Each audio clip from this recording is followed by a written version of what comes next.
Assalamualaikum warahmatullahi wabarakatuh. Baik, kita akan bahas lagi FRSKB Bidan yang masuk.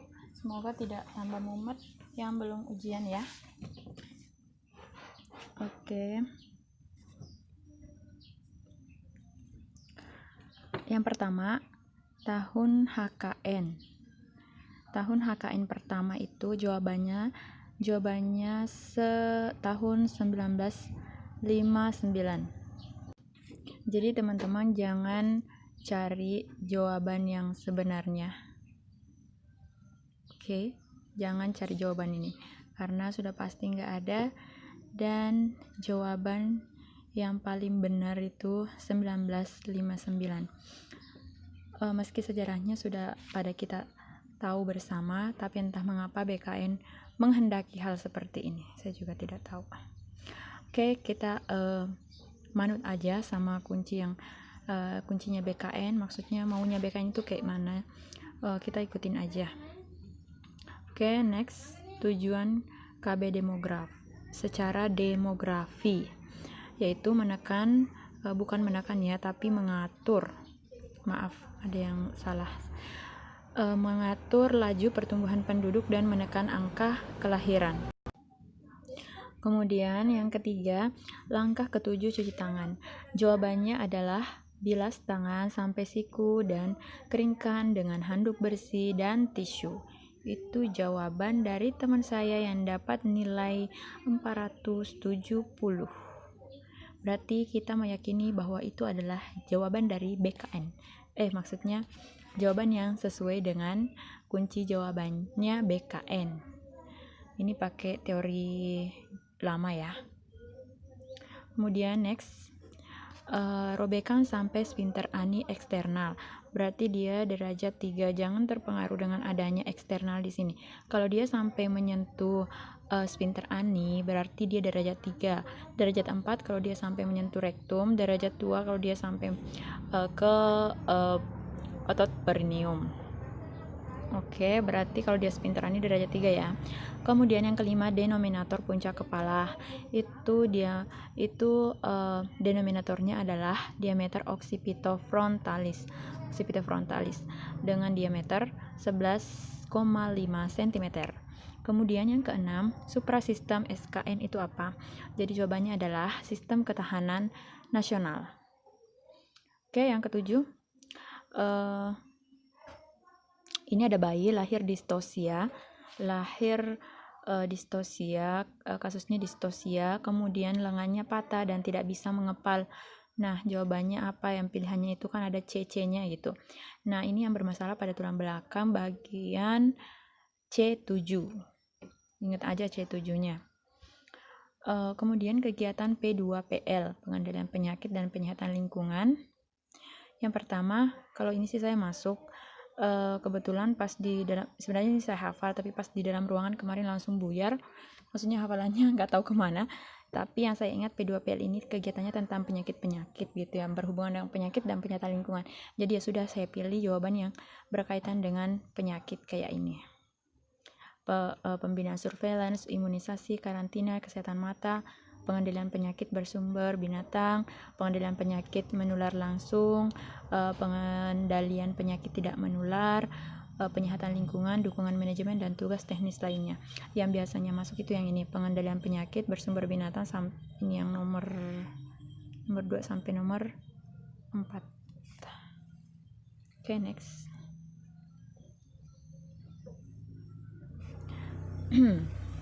Nawacita, ini balik lagi nomor 1, nggak apa-apa ya, harap maklum. Nawacita yang berhubungan dengan RPJMN. Nah, biasanya jawabannya ini adalah isi dari nawacita yang 9 poin, yaitu negara melindungi. Ini suku kata pertamanya aja yang saya cantumkan, yang saya ingat-ingat. Insya Allah ini bisa sangat membantu, memudahkan kita menghafalnya, apalagi dalam waktu yang genting ini. Jadi diingat aja yang 9 poin nawacita: negara melindungi, pemerintahan yang bersih, pembangunan dari pinggiran, menolak negara lemah, kualitas hidup, daya saing, ekonomi, revolusi, yang terakhir kebinekaan. Oke. Kemudian shock kardiogenik dan hipovolemik. Shock hipovolemik ini itu kehilangan banyak cairan tubuh atau darah.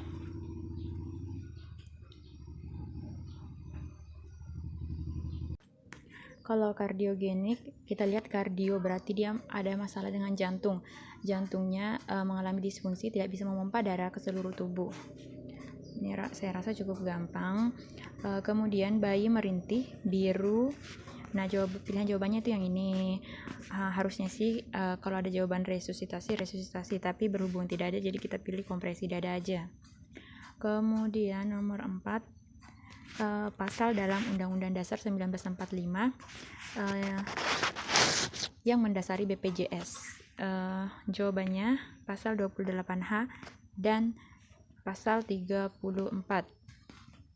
Kemudian nomor 5, penyebab perdarahan mengalir dari jalan lahir. Penyebab perdarahan mengalir dari jalan lahir dalam kasus itu dikatakan kontraksinya sudah baik, kandung kemihnya juga kosong, jadi apa yang menyebabkan perdarahan? Bisa jadi dia laserasi, jalan lahir, atau sisa plasenta. Jika di dalam kasus ada tambahan data yang mengatakan gangguan involusi uterus atau involusi uterusnya tidak berjalan normal, berarti dia ada sisa plasenta. Tapi kalau tidak ada, kemungkinan dia ada laserasi jalan lahir yang belum di heading. Kemudian laserasi jalan lahir itu macam-macam, bisa di serviksnya, bisa di vaginanya, atau bisa di perineumnya, terserah dari soalnya, pilihannya maksudnya. Kemudian nomor 6, 5 jenis nakes tenaga kesehatan yang harus ada di PKM. Itu ada 5. Yang pertama kesmas, kedua kesling, 3 gizi, 4 kefarmasian, dan terakhir analis atau lab medik, ahli lab medik itu ya. Kemudian yang ke-7, untuk membuat larutan klorin 0,5% dengan 30 liter air, berapa klorin yang dibutuhkan? Jawabannya 3 liter. Nah, misalkan nanti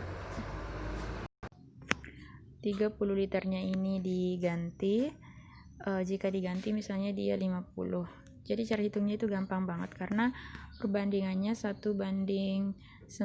Maaf ya tulisannya jelek karena nggak pakai stylus, guys. Jadi ini klorin, ini air. Nah, misalnya dia 50 diganti, berarti 1/10, karena jumlah totalnya kan ini 1 tambah 9, 10 kali 50. Ini mati, tinggal 5. 1 kali 5, 5. Berarti jawabannya 5. Kalau 30 ya 3. Kalau 20 berarti ya 2 liter klorinnya. Gampang kan?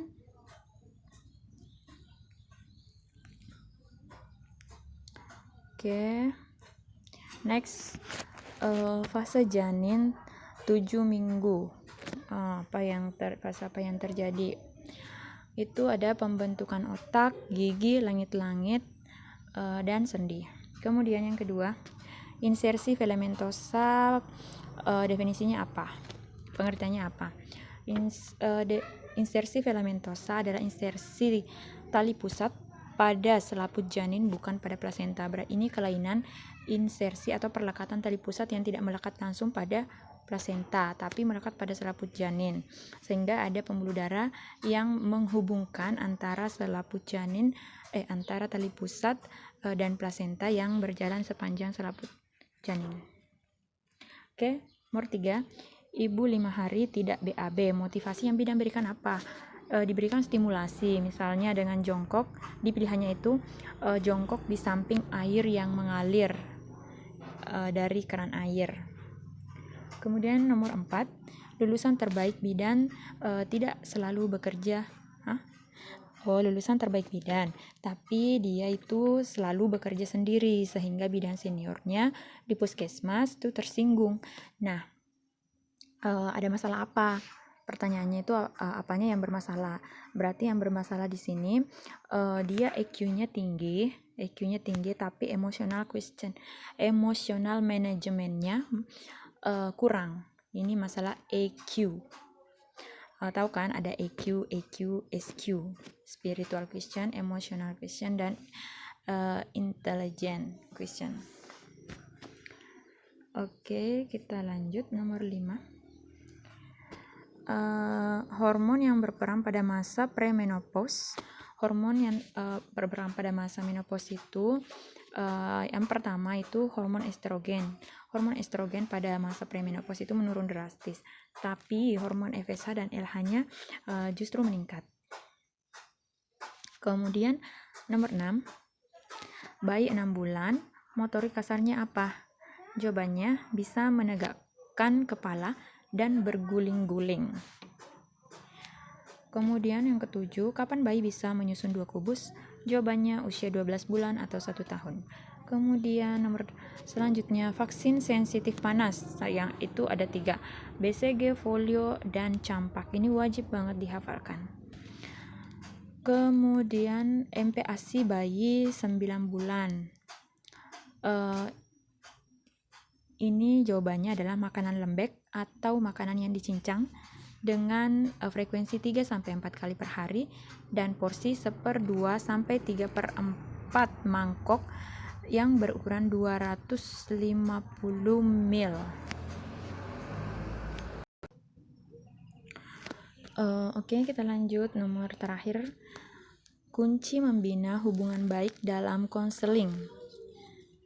Itu ada soler. Yang biasa ditanyakan itu S-nya adalah apa? Jadi soler itu sebuah kepanjangan. S adalah smile, open mind, learn atau condong ke klien, kemudian eye contact yang sesuai dengan budaya yang diterima, yang diterima oleh budaya setempat maksudnya, kemudian relax atau santai. Jadi yang biasa ditanyakan itu S-nya adalah apa? S-nya adalah smile. Oke?